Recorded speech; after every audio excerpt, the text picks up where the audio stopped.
Okay, I plugged up the exhaust port on the bottom of the brake treadle, and I'm going to hit the brakes. I can feel it pushing pretty hard against my foot.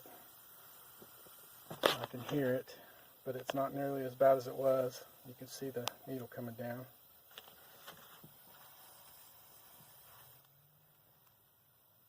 Sounds like the air is coming out of the top of the treadle.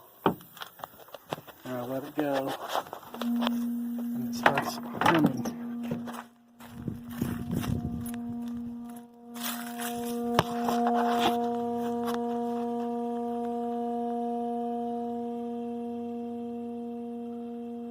And I believe the brakes are locked at this point until it bleeds off a little bit.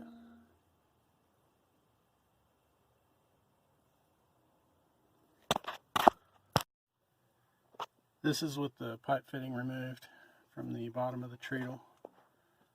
I'm going to press the brake.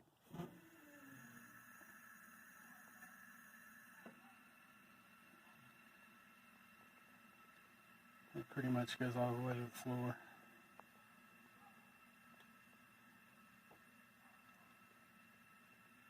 No back pressure at all.